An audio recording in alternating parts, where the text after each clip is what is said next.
তো হেল্ল' দোস্ত, আপুনিও যদি বিপদ ভিডিঅ' বনায় কিন্তু আপোনাৰ সৈতেতো ভাইৰেলেই নহয়, তো আপুনি কি কৰিব? তাৰপিছত কেনেকৈ কি কৰিব লাগে সেই কথা আজি আলোচনা কৰিব পাৰোঁ অকণমান। তাৰপিছত মই আপোনালোকক ধুনীয়াকৈ এটা অকণমান লম্বা ভিডিঅ' এটা বনাই দিম, তেতিয়া আপোনালোকে অকণমান ভালদৰে বুজি পাব। তেতিয়া মই আজি অকণমান আলোচনাহে কৰি আপোনালোকক গোটেই একো নকওঁ বাৰু।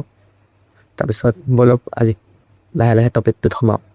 তো ভিউজ আনিবৰ বাবে আপোনালোকক প্ৰথমে প্ৰয়োজন হ'ব কিৱৰ্ড কিয় প্ৰয়োজন হ'ব সেইটো কৈ আছোঁ। কিৱৰ্ড প্ৰয়োজন হ'ব কাৰণ মানুহে কিৱৰ্ড বিশেষকৈ চাৰ্চ কৰে, আৰু চাৰ্চ কৰিলে আপোনাৰ ভিডিঅ'টো ওলাই যাব। তেতিয়া মানুহে ক্লিক কৰিব পাৰে, কিছুমানে নকৰে হয়। সেইখিনি ক্লিক কৰিলে আপুনি ভিউজটো আপুনি এজনৰ পাব ক'ত? তো সেইটো মই কৈছোঁ, আপুনি ChatGPT যাব, সেইটো প্লে ষ্ট'ৰ আছে, ডাউনলোড কৰি ল'ব। ChatGPT যাব, আপোনাৰ টাইটেলটো তাক দিব, দি লৈ পেলাই তেনেকুৱা ধৰণৰ কিৱৰ্ড লাগে সেইটো লিখি দিব।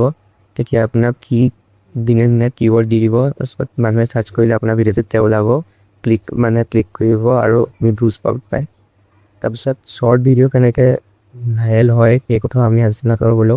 শ্বৰ্ট ভিডিঅ' ভাইৰেল হ'বলৈ হ'লে হেছটেগ লাগিব, টাইটেলটো ধুনীয়া হ'ব লাগিব, SEO হ'ব লাগিব, তাৰপিছত কিৱৰ্ডো লাগিব, তেতিয়া আপোনাৰ চবতকৈ ভাইৰেল হ'ব। তাৰপিছত আপোনাৰ যদি বেলেগ ইমেইল আছে, বেলেগ ইমেইলৰ পৰা আপোনালোকে নিজৰ ভিডিঅ'টোকে চাব, চাই লৈ পেলাই লাইক কৰিব, কমেণ্ট কৰিব, তেতিয়াহে আপুনি আৰু কেইটামান ভিউজ পাব পাৰে। আৰু ফেচবুকত শ্বেয়াৰ কৰিব, তেতিয়া আপুনিও কেইটামান ভিউজ পাব পাৰে। তেনেকৈ আপুনি কেইটামানকৈ ভিউজ পাব পাৰে। কিন্তু আপুনি যদি শ্বেয়াৰ কৰি নিজৰ বন্ধুসকললৈ ভিডিঅ' আপোনালোকৰ লগে আপোনালোকৰ বন্ধুসকলে যদি আপোনালোকৰ ভিডিঅ'টো চাই দিয়ে, তেতিয়াহ'লে আপুনি ভিডিঅ'টো ভাবিব কি এই ভিডিঅ'টো এই ভিডিঅ'টো বহুত ভাল, সেইটো কাৰণে সি অকণমান ভিডিঅ'টো ভাইৰেল কৰি দিব। তো এয়াই আছিল আজি মোৰ ভিডিঅ'।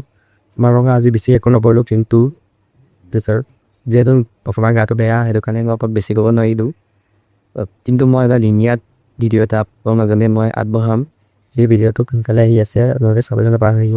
তো আজি ভিডিঅ'টো যদি ভাল লাগে চেনেলটো ছাবস্ক্ৰাইব কৰি দিব, লাইক কৰিব ইয়াতে। তাৰপিছত ভিডিঅ'টো ভাল লাগে যদি শ্বেয়াৰ কৰি দিব। তো আজিলৈ আহিছোঁ, বাই।